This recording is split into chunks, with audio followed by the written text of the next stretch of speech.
tarde, meu nome é Samuel. Olá, meu nome é Marconi. Olá, meu nome é Gabriel. Bem, o tema de hoje é sobre Firewall. Vamos começar dando informação, dando a definição do que é Firewall. Firewall é uma solução de segurança que era baseada em hardware ou software. Mais comum que ela seja em software, mas nada impede que seja hardware também.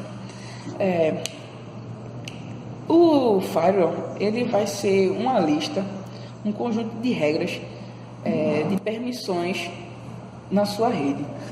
Basicamente, a tradução literal do nome Firewall é parede de fogo. Isso deixa bem claro a espécie de barreira de defesa que ela é. Uma forma mais lúdica, nós entendemos um pouco o Firewall, e nós imaginarmos um pouco como fosse um condomínio. Um condomínio que tem um porteiro. Lá o porteiro ele vai permitir ou negar o acesso de pessoas para aquele condomínio. E nós temos vários tipos de firewall.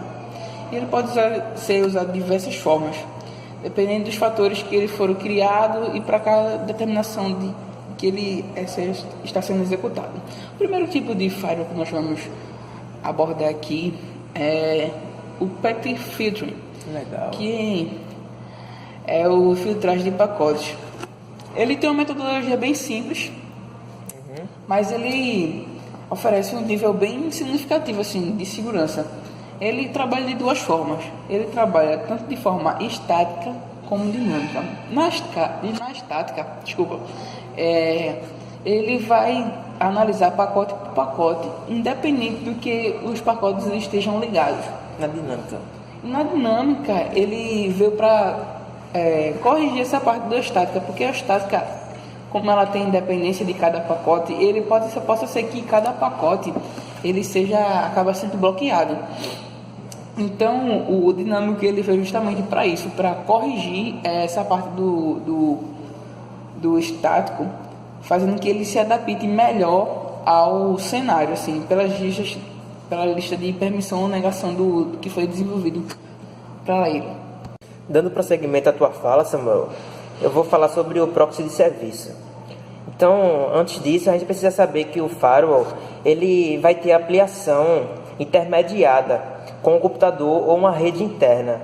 Como isso vai acontecer? No proxy de serviço, essa boa opção da segurança ela vai permitir a não comunicação direta entre a origem e o destino. Como é que vai ser feito isso? Ele vai fazer com que todo o fluxo passe por ele e assim tornando-se possível o estabelecimento de regras e impedindo os determinados endereços. Outra coisa também que o proxy de serviço ele pode oferecer, ele pode fazer várias outras coisas, como exemplo, registrar os tráfegos de dados em arquivos de log.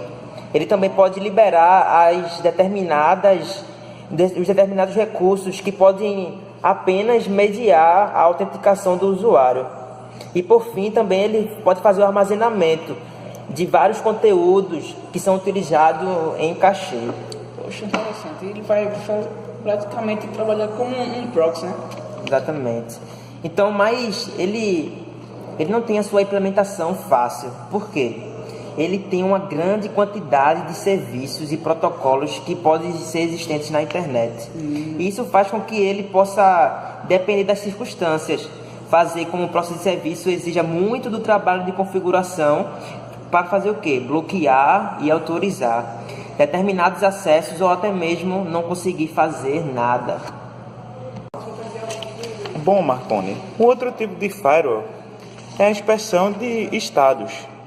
Ela, em vez de filtrar os pacotes de origem e destino dos IPs, ele compara os padrões de bits do pacote com o padrão que já é conhecido. Ele não tem a necessidade de ser processado toda a mensagem. Ele é um firewall que tem características do estabelecimento da conexão, como exemplo do número de uma porta e do endereço de origem e do destino. Isso é para obter um padrão confiável. A inspeção de dados ele oferece uma velocidade de filtro de pacote com a segurança do gateway. Massa. Ela também não verifica os dados da carga útil do pacote e uma das suas limitações é a exposição dos endereços. Bem, agora vamos entrar em outro assunto chamado BioD, que é ao pé da letra em português, quer dizer traga seu próprio dispositivo. Então essa prática ela vem ganhando notoriedade muito grande hoje nos nossos dias, porque diversas empresas têm essa tendência de crescer com que o trabalhador possa trabalhar em casa. Isso facilita nas grandes cidades e até de grandes metrópoles. Atrelado a isso, essa prática, o BioD, ela pode colaborar com os trabalhadores. De que forma? Com a redução de custos, com a mobilidade e também a flexibilidade e aumentar a produtividade, pois ela pode utilizar equipamentos que os seus colaboradores estão acostumados a fazerem até conveniente e muito mais eficaz. Também ela é possível controlar, é possível que os funcionários instalem e como eles utilizem os seus próprios equipamentos fora do ambiente de trabalho. Então, essa prática é bastante curiosa para que nós possamos discutir, porque o monitoramento ele pode assumir um papel essencial para que o desempenho e também a segurança, tanto dos dados como dos próprios equipamentos, sejam eficazes. E como podemos contribuir para a segurança desses dispositivos? Proteger a sua rede contra ameaças de malware decorrentes do BioD. Sites conhecidos e mal intencionados é possível alterar as configurações de DNS local, tá ligado? Da sua organização até para apontar para a empresa de segurança de redes, que isso seria muito ruim.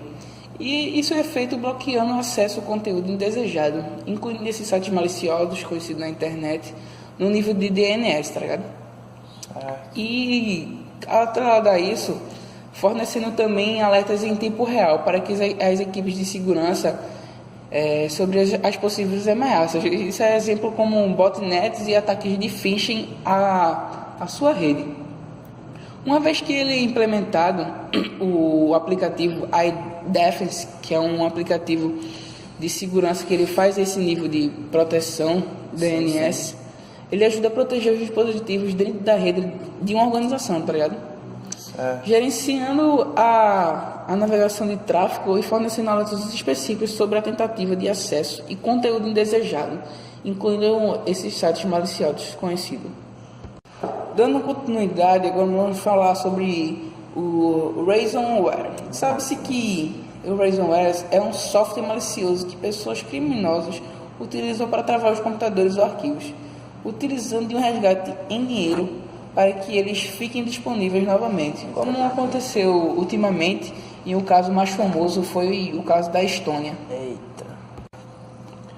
Bem, Samuel, mas infelizmente essa modalidade de golpe está se tornando cada vez mais comum de acontecer e fácil de fazer. Ela existe de diversas formas, como o malware desse dispositivo consegue se instalar em uma máquina, mas com o costume, ele acaba fazendo uso da engenharia social ou a vulnerabilidade que o torna desejável fazer isso. Meus amigos, só que tem um grande problema. Que problema é esse? É que o ransomware, o pagamento do resgate é geralmente feito via Bitcoin. E nós sabemos que o Bitcoin é a moeda virtual. E isso é o que impossibilita o rastreamento do receptor. Então, as pessoas que utilizam desse artifício, elas sempre vão usar o Bitcoin. E com isso fica muito difícil para os investigadores e as pessoas... é mais seguro para elas, né? Exatamente, detectarem quem são essas pessoas que estão fazendo esses malefícios. Mas só que os próximos faros, nas próximas gerações, eles vão tentar oferecer para nós essa prevenção eficaz contra os ransomwares. Então eles vão utilizar a abordagem em camadas pelos serviços da SonicWare e também de vários outros, para que isso possa ter o protecionismo contra essas pessoas e contra esses grupos que causam tantos malefícios para a tecnologia no dia de hoje. Bem, o firewall UTM ele surgiu com a necessidade da evolução do próprio mercado de segurança, à medida quando novos ataques ou vulnerabilidades foram descobertos. Aí teve que se utilizar um firewall com novos recursos e funcionalidades. O UTM ele pode ser facilmente identificado como um ativo de software e hardware, que centraliza em plataforma única várias características, tais como algumas das características deles são a solução de firewall, o VPN, o antivírus, balanceamento de cargas e entre outras. Falando um pouco sobre os pontos negativos que o Firewall UTM tem, é possível destacar alguns problemas de performance quando todas as funções de segurança estão centralizadas em um único produto. Esse problema geralmente acontece em ambientes corporativos com alto volume de pacotes e hardware insuficiente. Por outro lado, podemos destacar o ponto positivo, a centralização. Ele pode ser incrivelmente positiva para pequenos e médios negócios.